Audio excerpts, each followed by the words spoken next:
자, 우리 1절부터 10절까지 말씀인데요. 우리 천천히 같이 읽도록 하겠습니다. 할렐루야, 내 영혼아 여호와를 찬양하라. 나의 생전에 여호와를 찬양하며 나의 평생에 내 하나님을 찬송하리로다. 귀인들을 의지하지 말며 도울 힘이 없는 인생도 의지하지 말지니 그의 호흡이 끊어지면 흙으로 돌아가서 그 날에 그의 생각이 소멸하리로다. 야곱의 하나님을 자기의 도움으로 삼으며 여호와 자기 하나님에게 자기의 소망을 두는 자는 복이 있도다. 여호와는 천지와 바다와 그 중에 만물을 지으시며 영원히 진실함을 지키시며 억눌린 사람들을 위해 정의로 심판하시며 줄인 자들에게 먹을 것을 주시는 이시로다. 여호와께서는 갇힌 자들에게 자유를 주시는도다. 여호와께서 맹인들의 눈을 여시며 여호와께서 비굴한 자들을 일으키시며 여호와께서 의인들을 사랑하시며 여호와께서 나그네들을 보호하시며 고아와 과부를 붙드시고 악인들의 길은 굽게 하시는도다. 시온아, 여호와는 영원히 다스리시고 내 하나님은 대대로 통치하시리로다. 할렐루야. 아멘. 오늘부터 함께 나누는 146편부터 150편까지의 말씀은 할렐루야 시로 유명합니다. 할렐루야로 시작해서 할렐루야로 마치는 할렐루야 시입니다.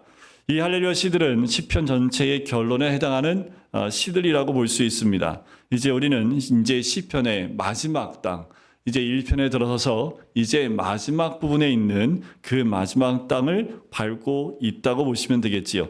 시편은 우리 신앙의 모든 것들이 들어있는 보물 창고와 같습니다. 그래서 보물을 캐기 위해서 시편 1편부터 우리가 들어온 거지요.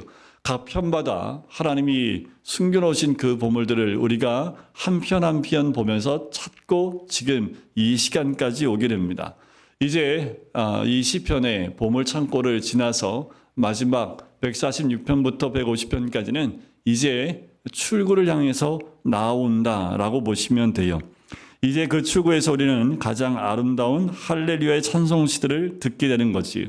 그것은 우리를 축복하는 찬송이며 그동안 시편 안에서 배운 진리들을 동굴 밖에서도 절대로 잊어버리지 말고 반드시 그대로 실천하여 복된 삶을 살라는 하나님의 축복의 메시지이기도 합니다. 그래서 마지막 이 46편부터 150편까지의 말씀을 할렐루야, 하나님을 찬양하는 시로, 하나님을 찬양하며 시편을 마지막 결론 짓고 있는 거지요. 그 중에 오늘 시편 146편은 우리에게 쐐기를 박는 말씀인데요. 이제 세상으로 나가더라도 사람을 의지하지 말라는 겁니다. 우리가 세상에 나가면 만나는 사람들이 다 사람이지요. 그리고 그 사람들과의 관계 가운데 있는 것이 우리입니다. 관계 없이 살아가는 사람은 단 한 명도 없습니다. 그런데 그 사람을 의지하지 말랍니다. 그럼 어떻게 살라는 거예요? 자, 오늘 말씀에 그 비결이 나와 있습니다. 우리가 세상을 살아가며 많은 사람과 관계를 하고 있지만 그 사람을 의지하지 말라는 거지요. 그 사람들을 의지할 때 반드시 우리는 그 사람으로 인해서 고난을 겪게 될 수밖에 없기 때문에 그렇습니다. 사람은 서로 어울려서 서로 관계를 맺으며 재미있게 살아가고 있지만 어떻게 혼자 고립되어 살 수 있을까라고 생각할 수 있을지 모르겠지만 어쩌면 우리 성도들은 세상 가운데 고립된 상태에서 살아가고 있는 모습이 우리의 모습은 아닌지, 하나님만 바라보면서 좁은 길을 계속 걸어갈 것을 명령하시는 것이 하나님이 오늘 우리에게 주시는 말씀이기도 합니다. 이 시편을 쓴 성도는 하나님을 찬양하는데 다른 시편과 다르게 우리 입술을 벌려 찬양하라, 또는 손뼉 치며 찬양하라 라고 하지 않고 내 영혼아 여호와를 찬양하겠다라고 말을 합니다. 우리에게 가장 소중한 부분이 있다면 영혼이겠지요. 그러니까 우리가 영혼으로 하나님을 찬양한다는 것은 내 속에 가장 귀한 것, 소중한 것으로 하나님을 높여드리는 것이다 라는 것을 말해요. 그러면 도대체 내 영혼으로 하나님을 찬양한다는 것이 어떻게 하는 것일까라는 거지요. 내 영혼으로 여호와를 찬양한다는 것은 그럼 어떻게 하나님을 찬양하는 것이 내 영혼으로 찬양하는 것일까라는 거지요. 그것은 바로 내 생명을 다하여 찬양하는 것을 말합니다. 그런데 하나님을 찬양할 때 내 목숨 걸고 찬양할 수 있겠습니까? 하나님을 찬양할 때 내 생명 다하여 찬양할 수 있을까요? 어쩌면 저 북한에서 여호와를 찬양하려고 하는 사람들의 마음은 이와 같지 않을까라는 생각이 들어요. 과연 우리는 하나님을 찬양할 때 전심으로 찬양하고 내 생명 다하여 찬양하고 있는지 돌이켜볼 필요가 있습니다. 2절에서 보면 나의 생전에 여호와를 찬양하며 나의 평생에 내 하나님을 찬송하리로다 라고 고백을 하고 있습니다. 이 사람은 자기가 이 세상에 살아있는 동안 자기가 해야 될 가장 중요한 것이 하나님을 찬양하는 것이며, 만약 하나님을 찬양한 일이 없으면 살 가치가 없는 것처럼 말하고 있는 거예요. 결국 우리가 이 땅에 창조되어진 이유도 바로 이겁니다. 하나님을 찬양하는 거지요. 근데 어느 순간 우리는 하나님을 찬양하는 것을 잊고 살고 있지는 않습니까? 그것이 바로 사람들과 관계 가운데 상처받고 세상 가운데 내 마음을 빼앗기다 보면 하나님께 집중하지 못해요. 오죽하면 이 시편 기자가 생명을 다하여 여호와를 찬양하라 라고까지 하겠습니까? 이 사람이 하나님을 찬양하는 일을 자기 생명처럼 중요하게 생각하는 이유가 무엇일까라는 거지요. 우선 우리 인간에게 있어서 가장 중요한 것이 있다면 하나님을 바로 아는 일이기 때문에 그래요. 우리 인간이 하나님을 모르면 절대로 인간이 될 수 없습니다. 왜 사람들이 욕심을 따라갈까요? 탐욕을 따라갈까요? 하나님을 모르기 때문에 그래요. 하나님을 바로 알고 있다면 그런 자신의 욕망대로만 살 수 없겠지요. 우리가 하나님을 안다라는 것은 인생의 모든 문제를 푸는 열쇠가 됩니다. 그런데 우리 인생에 꼬이고 힘들고 어려운 게 있어요. 그때 하나님을 더 깊이 만나십시오. 하나님 안에 답이 있습니다. 인간들은 모두 하나님이 설계로 만들어졌지요. 그러니까 인간에게 어떤 문제가 생겼을 때 하나님 앞에 가지고 가서 하나님의 설계도를 펼쳐서 보면 뭐가 문제인지를 볼 수 있어요. 제가 이제 좀 이렇게 자주 보는 프로그램 가운데 하나가 김창옥 쇼라는, 여러분들도 보셨나 모르겠는데 거기에 나오는 사람들 보면 각자의 삶의 괴로운 문제들을 다 가지고 뭐 짜고 치는 고스톱인지 모르겠지만 뭐 하는 거 보면 이제 김창호 씨는 전혀 듣지 않은 상태에서 이제 현장에서 그 사연들을 다 읽지요. 근데 저마다 사연들이 참 기구한 사연들이 참 많아요. 그런데 그 김창호 씨가 얘기해주는 모든 답변들 가운데 보면 거의 대부분 위로하는 겁니다. 그리고 보지 않았던 새로운 면을 보게 해서 그 사건을 그렇게만 보지 않고 좀 가볍게 볼 수 있도록 마음을 쉬운 마음으로 바꿔주는 거지요. 근데 그 사건들을 쭉 보게 되면 하나님이 우리를 만드신 그 설계대로만 살아가면 문제될 것이 없는데 우리가 그 설계도에서 좀 벗어나 있는 경우가 꽤 많다라는 것을 볼 수 있습니다. 다른 방법으로 절대로 우리 인간의 문제를 제대로 해결할 수 없어요. 그런데 우리 안에 하나님의 설계대로 만들지 못해서 좀 어긋난 부분이 있다면 뭔가 고장나 있겠지요. 고장나면 어떻게 될까요? 근데 기계가 고장나면 어떻게 해요?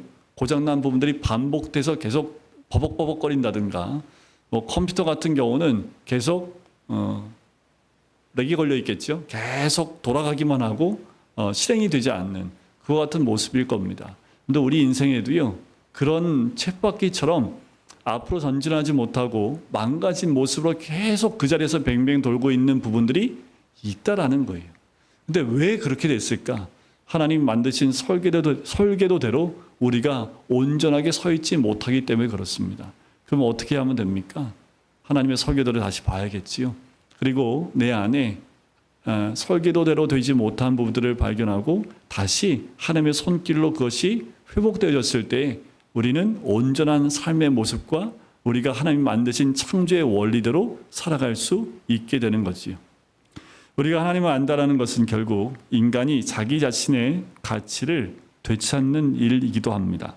이것은 인간이 이 세상에 살면서 반드시 해야 할 가장 중요한 일입니다. 그래서 이 시편 기자는 목숨을 다하여 생명이 있는 한 하나님을 드러내고 높이는 일을 하겠다라는 거예요. 더욱이 인간의 문제는 이 세상에서 사는 것으로 다 끝나는 것이 아닙니다. 하나님 만나느냐 만나지 않느냐가 굉장히 중요해요. 왜냐하면 우리의 영원한 운명이 결정되기 때문에 그렇습니다. 그럼에도 불구하고 너무나 많은 사람들이 하나님을 아는 것을 원치 않고 또 알고 싶어 하지도 않고 교회에 나오고 있지만 그 하나님을 더 깊이 만나는 자리에 나가지 못하고 있다는 겁니다. 게다가 자신의 상태가 얼마나 심각한지조차도 모르고 있어요. 그래서 이 시편 기자는 목숨을 다하여 하나님을 높이는 일을 하겠다라고 결단하며 찬양하겠다라고 얘기하는 거예요. 그리고 이 사람이 영혼으로 하나님을 찬양하는 것은 하나님이 얼마나 존귀한지 깨달았기 때문입니다. 우리가 하나님을 알기 전에는 자기의 욕심을 가장 중요하게 생각하며 살아왔습니다. 그래서 인생을 살아가는 목적이 자신의 욕망을 채우는 데 있는 거지요. 그런데 요즘 세상 보세요. 한국에 돌아가는 이 시를 보세요. 다 저마다 자기의 욕심대로 선택해 갑니다. 욕심과 탐욕에 물들어 있는 사람들이 그 자신의 그 욕심을 채우기 위해서 모여들기 시작을 하고 그 모인 사람들이 한 가지 욕망을 가지고 나가고 있는 모습을 봐요. 어떻게 보면 저렇게 사람들이 미쳐버릴 수 있을까라는 거예요. 저렇게 광결인 모습으로 어떻게 저렇게 한 소리를 저렇게 잘못된 소리를 내면서 그것이 자신들의 욕망을 채우기 위한 모습으로 드러나고 있음에도 불구하고 그것이 정의라는 것으로 덮어서 이야기하고 있는 모습을 보면 참 마음이 안타깝습니다. 그러나 우리가 하나님을 알고 보니까 하나님이 얼마나 거룩하시고 존귀하신지 우리에게 있는 모든 것을 다 바쳐서 하나님을 높여드려도 조금도 아낌이 없다는 것을 깨닫게 되는 거지요. 우리는 자신에게 아주 귀한 것이 주어지면 아무 데나 쓰지 않지요. 그 귀한 것은 가장 귀한 데만 써요.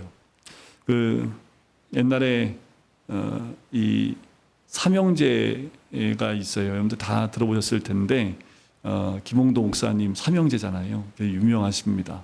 그분이 이제 어렸을 때 삼형제가 집이 가난했지만 목사님 오신다고 어머니가 정말 음식을 잘 준비해 놓은 것을 보고 그 삼형제가 결단했대잖아요. 목사 돼야겠다.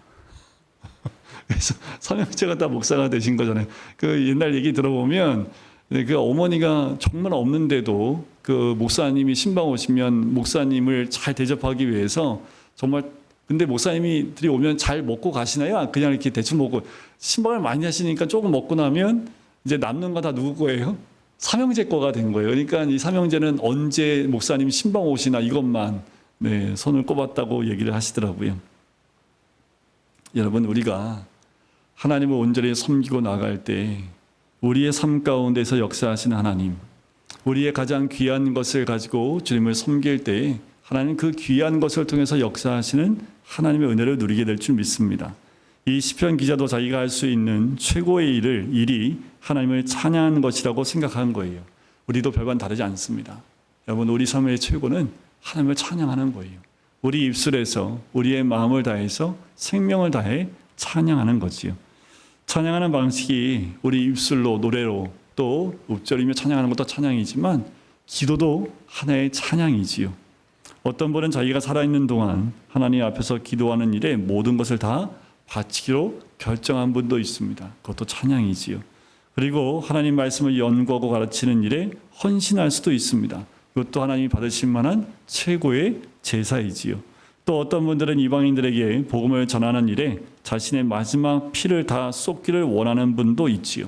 이와 같이 최고의 찬양은 각자의 삶 가운데 주님이 주신 그 비전을 따라 목숨을 다하는 것. 그것이 바로 하나님을 최고의 의대하에 가장 귀한 것으로 찬양하는 것과 마찬가지입니다. 3절에 보면 우리가 이 세상에 살면서 하나님을 섬길 때 사람의 요구를 들어주지 못할 때가 참 많습니다. 왜냐하면 하나님의 요구와 사람의 요구는 서로 충돌될 때가 많기 때문에 그래요. 대개 사람들은 하나님이 계시다는 것을 인정하지 않기 때문에 자기들을 위해서 모든 것을 다 해주기를 바라요. 특별히 세상에 나가면 하나님 기뻐하지 않는 것들도 요구할 때가 많지요. 그래서 세상에 나가면 많은 충돌이 일어날 수밖에 없습니다. 그러나 우리들에게는 하나님이 최고의 위치에 계시기 때문에 하나님의 자리를 다른 사람들에게 내어줄 수 없지요. 그래서 우리 믿는 사람들이 고민하는 것이 바로 이것입니다. 과연 어느 정도 하나님을 섬겨야 할까라는 거예요. 여기는 우리 모든 믿는 사람들이 세상 가운데 믿지 않는 사람들 가운데 있을 때 갖는 물음표이고 또 어려움들이기도 해요. 어느 정도로 사람들을 멀리해야 하고 하나님을 온전히 섬기는 것은 어디까지 해야 될지 바로 이겁니다. 우리는 이 세상에 몸을 담고 살아야 하는데 만약에 사람들을 다 멀리하고 고립될 수 있다면 그리고 고립되어 사는 것도 또 맞지 않는 것 같아요. 이것이 신앙생활하는 우리에게 가장 큰 고민입니다. 특별히 직장생활하며 믿지 않는 사람들과 또 믿지 않는 윗사람들을 섬기면서 거기서 어떻게 하면 하나님이 기뻐하시는 삶의 모습을 살아갈지 늘 고민하는 것이 우리 그리스도인들의 모습이지요. 그런데 하나님께서 우리에게 말씀하시는 것은 절대로 최고의 자리를 이 세상 사람들에게 내주지 말라는 거예요. 내 마음의 최고의 자리에 하나님이 계셔야 되는데 세상의 그 누구가 그 자리를 차지하지 않도록 해야 된다는 겁니다. 우리는 너무나 쉽게 물질의 그 자리를 내어주기도 하고 또 내가 되고 싶은 그 자리에 있는 그 사람이 내 마음의 최고의 자리에 올 수도 있다라는 거지요. 하나님의 자리를 양보하면서까지 사람들에게 잘해주려고 하지 말라는 겁니다. 만약 우리가 신앙의 중요한 부분을 양보하면서까지 사람들과 잘 지내야 한다면 차라리 그 사람들한테 왕따를 당하는 것이 더 나을지 모르겠어요. 그것이 믿음의 고백이고 또 믿음의 결단이 있을 필요도 있습니다. 때로는 왕따 당하는 것 같은데 진짜 왕따 당하면요 인정받는 겁니다. 그럼 오히려 어때요? 신앙생활하는 것뿐만 아니라 인정받는 그 모습을 통해서 하나님께 영광이 되기도 합니다. 군대에서 저는 그런 경험을 해봤기 때문에 한 1년 동안 맞고 나니까 2년은 편하게 교회 생활을 했습니다. 교회를 그렇게 못 가게 하더라고요. 못 가게 한 이유가 있었습니다. 저는 수요일 날 나가야 되고 금요일에 나가야 되고 근데 제가 처음이었거든요. 군생활하면서 너 같은 놈은 처음이라고 주일날만 나가야 되는데 주일날도 축구를 해야 되는데 축구 안 하고 교회 나간다 하면 일단 교회 갔다 와서 맞습니다. 그래서 한 1년 동안 괴롭힘을 당했는데 1년 딱 지나고 나니까 이제 아예 인정을 해주더라고요. 아 얘는 병자야. 얘는 병자. 그래서 이렇게 열애를 딱 교회에서 뭐 한다 하면 너 빨리 가. 그래서 저를 먼저 이렇게 열애시켜주고 그래서 그 다음부터 제 밑에 후임병 들어왔는데 얘가 교회 다닌다고 하면 제가 이제 챙겨서 같이 데리고 가요. 그러면 고참들도 뭐라고 왜 쟤 건들면 안 돼라고 얘기를 했기 때문에 교회에 대해서는 여러분들 직장 생활할 때에도 어쩌면 마찬가지가 아닐까라는 생각이 들어요. 타협하는 선이 있을지 모르지만 타협하지 못하는 선이 있습니다. 그 선이 무너져 버리면 우리가 세상 가운데서 그리스도인의 모습을 포기하는 모습을 보일 수밖에 없는 거지요. 이것은 이스라엘 백성들에게 참 어려운 문제였습니다. 그들은 이론적으로는 하나님만 믿으면 하나님께서 자기들을 지켜주시기로 되어 있다는 것을 알았어요. 그러나 어떻게 사람이 이 세상을 완전히 고립되어 살아갈 수 있을까요? 이스라엘 백성이 사는 그때에도 작은 나라들은 그 작은 나라를 유지하기 위해서 큰 나라를 섬길 수밖에 없는 관계에 있었습니다. 때로는 조공을 바치기도 하고요. 아니면 대국의 속국이 되어 있기도 합니다. 마치 요즘에 작은 회사들이 큰 회사에게 물건을 납품하는 것 같은 원리와 같이 그때 이스라엘 백성이 살던 그때에도 이와 같은 관계가 있었던 거지요. 그런데 말이 신앙이지요. 작은 나라가 어떻게 강대국의 침략을 막아낼 수 있을까요? 세상 나라 다른 나라들은 모두 동맹을 맺거나 아니면 강대국의 속국이 돼서 멸망당한 것을 부지하고 멸망을 면케하려고 하지요. 그러나 하나님께서는 하시는 말씀은 다른 나라와 교류도 하고 동맹을 맺어 좋은데 우상을 섬기지 말라는 거지. 그건 철저하게 하나님이 막으셨습니다. 근데 이스라엘 백성이 못했던 게 뭐예요? 하나님이 이 명령을 제일 먼저 어겼다라는 거지. 이스라엘은 하나님을 믿기 때문에 우상은 섬길 수 없다라는 것을 제시하라는 거예요. 그런데 그것도 못하게 한다면 대항하라는 겁니다. 그래서 하나님이 이스라엘 백성을 도우셨고 또 전쟁에서 승리케 하셨던 사건들도 여럿 있습니다. 그래서 신앙은 모험이에요. 때로는 신앙은 모험과 같습니다. 하나님 믿는 그 믿음 가운데 우리가 지켜야 될 것을 지켜나갈 때 그것 때문에 오는 고난이 있다 할지라도 그 고난을 달게 받겠다.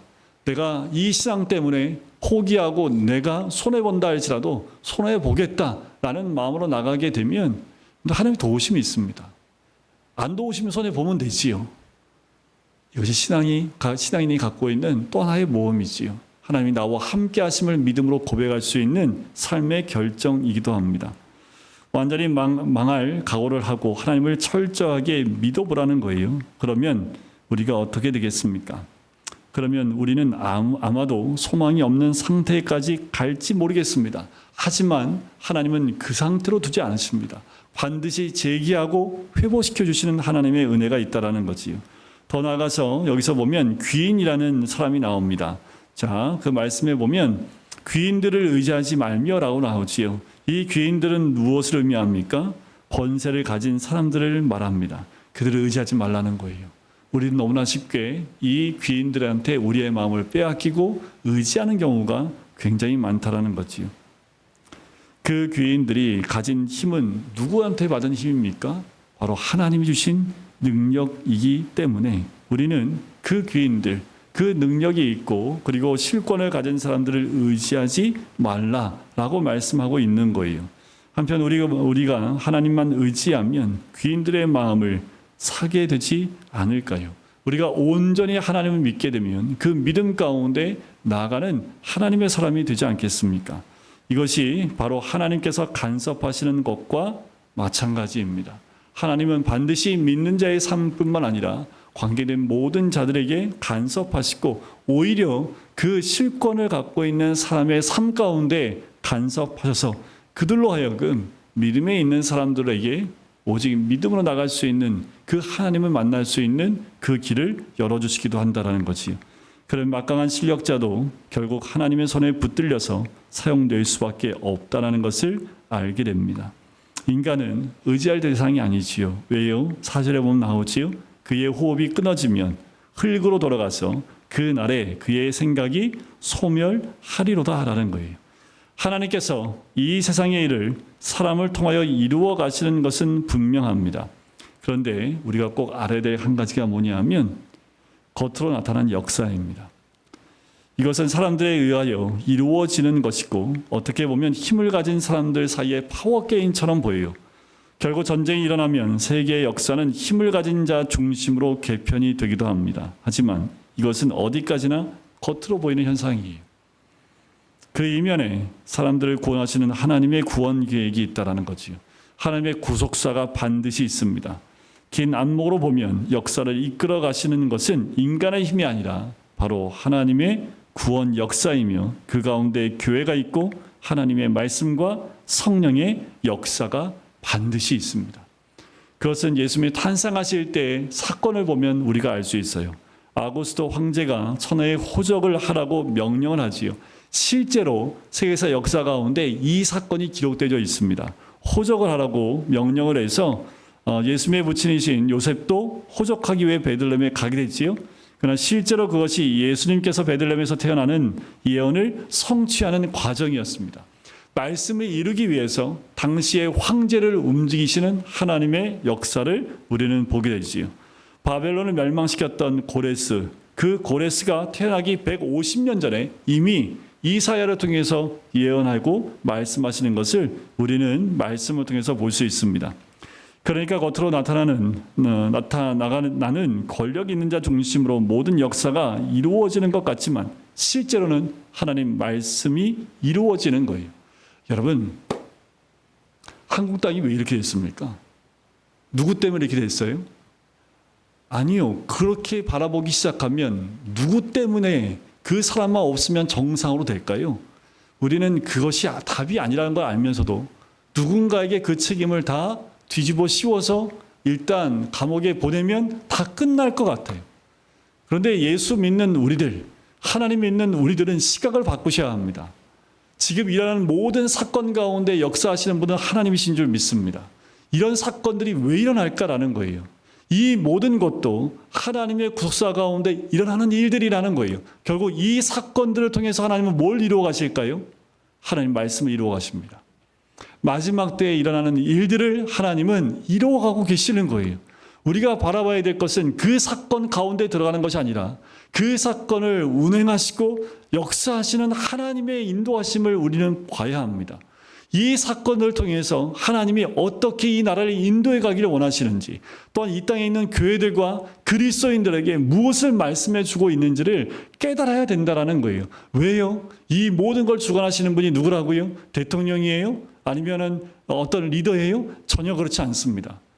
그들이 무엇을 선택해서 어떤 사건을 벌인다 할지라도 그 모든 것을 주관하시는 분은 우리 하나님인 줄 믿습니다. 그렇다면 이 사건들을 통해서 하나님이 무엇을 우리에게 말씀해 주고 있는지를 우리가 말씀을 통해서 봐야 합니다. 하나님은 100% 성경 말씀을 이루어 가고 계십니다. WCC가 왜 생겼을까요? 근데 WCC가 뭡니까? WCC 안에 굿도 하고요. 예배도 드리고요. 네, 중들이 와가지고 목탁도 치고요. 다 합니다. 뭐 하는 거예요? 세계 종교를 하나로 묶으려고 합니다. 이것이 마지막 때의 모습입니다. 누군가에 의해서 평화가 이루어지는 것. 성경에는 그것이 진짜 평화가 아니라고 얘기를 합니다. 그런데 세상은 그렇게 평화를 이루어 가려는 시도들을 계속 하고 있다라는 거예요. 때가 가까이 올수록 나라와 나라가, 민족이 또 민족 안에 있는 분쟁이, 기후의 변화들이 여러 가지 사건들이 계속 난다라고 이야기하잖아요. 점점 사람들은 하나님에 대한 관심이 사라지기 시작을 합니다. 점점 교회에 있는 사람들이 밖으로 빠져나가기 시작을 해요. 마지막 때의 모습을 성경에 이미 예수님이 마태복음 24장 가운데 적어 놓으셨습니다.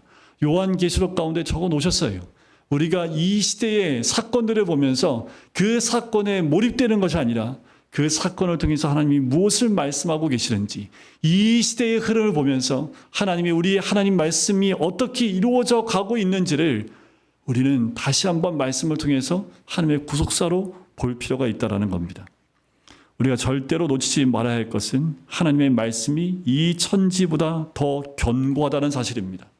세상에 어떤 권력을 가진 사람들보다 하나님은 더 견고하게 말씀을 이루어 가시는 우리 하나님인 줄 믿습니다. 그렇다면 우리가 이 시대를 보면서 결론 낼 필요 없습니다.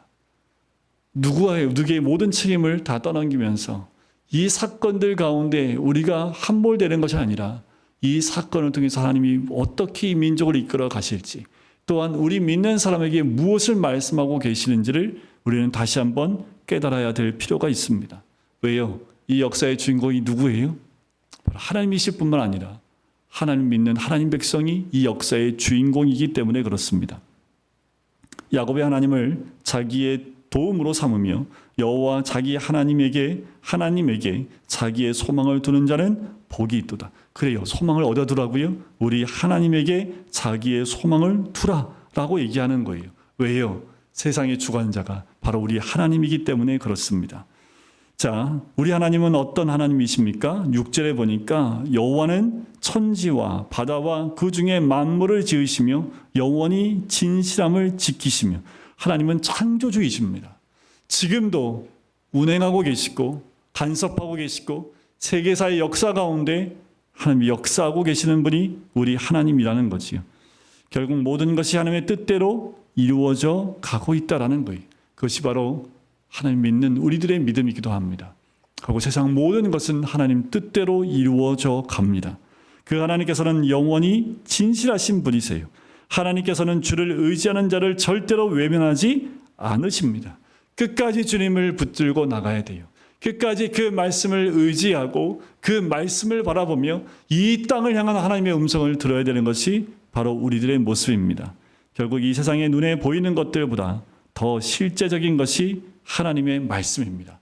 그래서 우리가 말씀을 공부하고 또 말씀을 읽고 말씀을 묵상하는 이유가 여기 있습니다. 그 무엇보다 실체적인 것은 말씀 안에 다 있습니다. 그런데 우리 눈에 보이는 세상이 더 실체처럼 보이지요. 그래서 말씀보다 눈에 보이는 것에 우리가 집중할 때가 더 많이 있습니다. 그러니까 우리의 믿음의 사람들이 자꾸 혼동하는 거예요. 믿음 가운데 혼동하는 이유는 말씀이 진리라고 얘기하지만 진리에 우리의 마음을 두지 못하고 세상 가운데 눈에 보이는 것 가운데 우리의 마음을 빼앗기기 때문에 그렇습니다. 우리가 하나님 말씀을 잡으면 모든 것이 다 잡혀요. 말씀을 모르면 우리는 방황할 수밖에 없습니다. 하나님은 어려운 자를 도우시는 분이기도 합니다. 7절에 보면 억눌린 사람들 위에 정의로 심판하시며 줄인 자들에게 먹을 것을 주시는 이시로다. 여호와께서는 갇힌 자들에게 자유를 주시는 도다. 지금도 변함이 없으십니다. 연약한 자를 도우시고 줄인 자, 갇힌 자 그 모두에게 하나님께서 함께 하신다라고 말씀하세요. 왜 7절 같은 사람이 나올까요? 하나님을 의지하는 사람들 가운데, 믿음 가운데 그 믿음을 지키기 위해서 이렇게 된 사람을 이야기합니다. 압박당한 자를 다시 재판하셔서 그 압박을 풀어주시지요. 언제요? 하나님 때가 되었을 때 그렇게 하십니다. 그리고 줄인 자에게 먹을 것을 주시는 것이요. 이것은 우리로 하여금 하나님을 의지하는 법을 배우게 하시기 위해서 때로는 우리를 줄이기도 하신다라는 것이요. 광야를 통과하는 이스라엘 백성에게 물이 떨어지기도 하시고 또 먹을 것이 떨어지게 하시는 이유는 하나님을 의지하게 하는 법을 배우게 하기 위해서입니다. 8절을 보세요. 여호와께서 맹인들의 눈을 여시며 여호와께서 비굴한 자들을 일으키시며 여호와께서 의인들을 사랑하시며라는 거예요. 하나님 바로 이런 하나님이라고 시편 기자가 우리에게 소개하고 있습니다. 맹인이 눈을 뜨는 것은 메시아의 사역의 증거였습니다. 그래서 예수님이 오셨을 때 맹인의 눈을 뜨게 하시고 앉은 맹인들이 일으켜 세우시는 모습을 우리는 말씀에서 확인할 수 있습니다. 여러분들 이것이 장애일까요? 여러분들 이 시대의 장애는 뭘까요? 안 보는 것도 장애이고 걷지 못하는 것도 장애일 수 있지만 이 시대의 장애는 학벌의 장애, 직장의 장애, 인간관계의 장애 등등 장애가 너무도 많아요. 하나님께서는 우리의 부족한 부분을 채워주셔서 그 부족한 부분 때문에 더 풍성한 삶을 살게 하시는 하나님의 은혜가 있는 줄 믿습니다. 주님 안에 들어가면 이런 장애는 더 이상 문제가 되지 않습니다. 관계의 장애요? 문제되지 않습니다. 학벌과 직장의 장애요? 주 안에 있을 땐 이것은 장애가 아닙니다. 오히려 이것을 통해서 우리 인생을 역전시키시고 또 구속하시는 하나님의 은혜가 온전히 임하게 되는 줄 믿습니다. 그래서 비굴한 자는 노예를 말하지요. 노예는 정신이 자포자기한 상태에 있는 사람을 의미합니다.